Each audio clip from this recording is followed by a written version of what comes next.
Dans cette vidéo, je vais vous expliquer comment gérer un trade gagnant. Salut à tous et j'espère que vous allez bien. Si tu souhaites ne rater aucune vidéo, je t'invite à t'abonner à cette chaîne YouTube. On se retrouve donc aujourd'hui pour voir comment gérer l'évolution d'un trade gagnant. Et bien sûr, toutes les étapes nécessaires pour que votre trade soit le mieux géré possible. Tout de suite, sans perdre de temps, direction mon écran. On se retrouve sur le graphique de la paire de devises OddCAD. On remarque clairement un triangle ascendant précédé d'une tendance haussière. Et donc, nous parlerons d'une figure de continuation de tendance.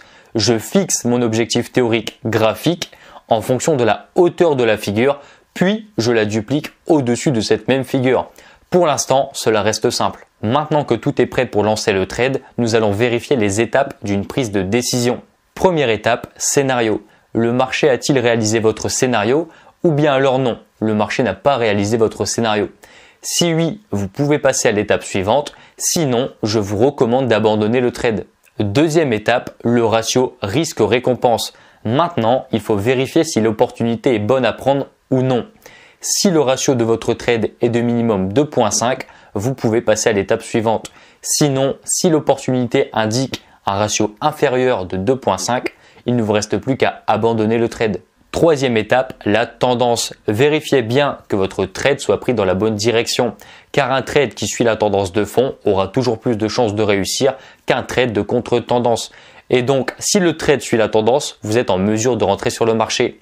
Si vous tradez la contre-tendance, alors vous réduisez vos chances de réussite et donc, il est favorable d'abandonner le trade. Il est important de toujours respecter ces trois règles. Peu importe la situation et l'actif, je vous recommande de toujours vous poser ces trois questions avant de lancer un trade. Premièrement, le marché réalise-t-il un de mes scénarios?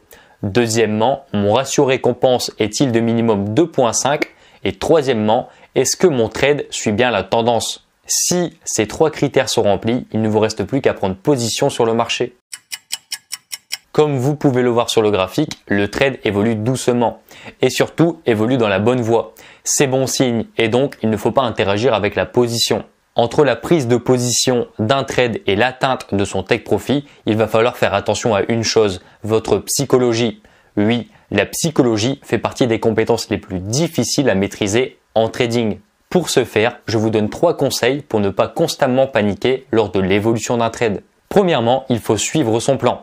Si aucun indicateur vous montre que le marché va se retourner, alors vous n'avez aucune raison de clôturer le trade. Bien sûr, si votre plan est toujours valide. Sur l'exemple là, il est inutile d'interagir avec la position. Deuxièmement, la patience. Il faut savoir que la patience est un facteur clé pour réussir. Sans patience, vous n'aurez jamais de très gros résultats. Couper ses gains trop tôt est une erreur commise par la plupart des particuliers et à l'inverse, ils laissent courir leurs pertes. Non. Travaillez votre patience et laissez fleurir votre trade. Et en appliquant ce conseil, vous serez en mesure de réaliser de super performances sur l'ensemble de vos trades. Troisièmement, quittez les écrans. Si vous n'avez pas encore l'expérience nécessaire ou bien même si c'est vos premiers trades, je vous invite à couper vos écrans. Sortez, allez prendre l'air, faites du vélo par exemple. Grâce à cette approche, vous ne pourrez pas interagir avec la position en cours et laisser vos émotions prendre le dessus. Ces 3 piliers psychologiques sont à travailler pour gérer un trade gagnant. Si vous ne travaillez pas ces 3 aspects, vous n'arriverez jamais à laisser courir un trade jusqu'à son take profit. Quelques jours plus tard, le marché a continué son évolution à la hausse. Et maintenant, que faire? Première question à vous poser quand le marché a déjà parcouru pas mal de pips. Est-ce que votre scénario est-il toujours valable? Si votre trade évolue dans le bon sens et que vous avez toujours confiance en votre analyse et que techniquement aucun signe de retournement se présente, alors oui, votre scénario est toujours valable. Ensuite, 2 voies s'offrent à vous. Soit le marché vous offre une nouvelle opportunité pour renforcer votre position, cela peut être un essoufflement qui conduit à une consolidation et vous renforcez votre position uniquement si le marché casse la consolidation dans le sens de votre analyse. Et si le marché ne s'essouffle pas et ne présente non plus aucune opportunité, patientez jusqu'à son take profit, tout simplement. Par contre, si le trade ne suit plus votre scénario ou bien même que vous ne croyez plus en votre analyse, si vous avez déjà accumulé pas mal de profits, il faut sécuriser votre trade impérativement. Il faut savoir qu'il existe 3 façons de sécuriser son profit. Premièrement, la clôture partielle qui, elle, vous garantit une part des bénéfices déjà en cours et le reste de la position, vous allez la laisser évoluer. Cette action permet au trader de savoir qu'il a déjà encaissé le plus gros de sa position de trading et donc il sera plus facile de laisser le reste de la position évoluer. Deuxièmement, déplacer son stop loss et éviter que le marché se retourne et que vous perdez l'intégralité de vos bénéfices en cours. Suite à cette action, vous êtes garanti que votre trade finira en bénéfice. Le conseil que j'ai à vous donner, c'est de déplacer votre stop loss en dessous d'une zone clé.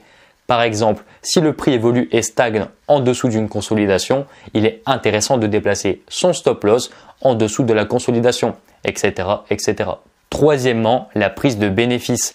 Tout simplement, si vous n'avez plus confiance en votre analyse, clôturez votre position et passez à autre chose. Il ne faut pas laisser tourner une position en espérant qu'elle atteigne un objectif. Si vous ne croyez plus en votre propre plan, alors coupez le trade. Voilà. Au final, le trade que j'avais pris a directement touché son objectif, mais chaque trade est différent. Il faut vraiment que vous assimilez chaque étape que j'ai expliquée et notez les différentes possibilités. Bien sûr, en fonction de l'évolution du marché. Conclusion, chaque trade doit être pris grâce à la règle de prise de position. Premièrement, scénario. Si le marché a suivi votre scénario ou non. Deuxièmement, le ratio risque-récompense. Si le marché vous offre un ratio minimum de 2,5. Troisièmement, la tendance. Vérifiez bien que votre prise de décision suit bien la tendance de fond. Ensuite, la deuxième étape pour gérer un trade gagnant, la psychologie. Il faut suivre son plan de trading et agir uniquement par raison technique et non pas par émotion. Deuxièmement, la patience. Laissez évoluer votre trade et n'oubliez pas que laisser fleurir un trade est la clé du succès. Troisièmement, quittez les écrans. Il est inutile de regarder toute la journée une position de trading évoluer, à part laisser une chance à vos émotions de prendre le dessus. Troisième et dernière étape, en fonction de l'évolution de votre trade. Est-ce que votre scénario est toujours valable? Si oui, votre trade peut être renforcé. Sinon, patientez jusqu'au take profit. Et si votre trade ne respecte plus votre scénario, sécurisez à tout prix votre trade.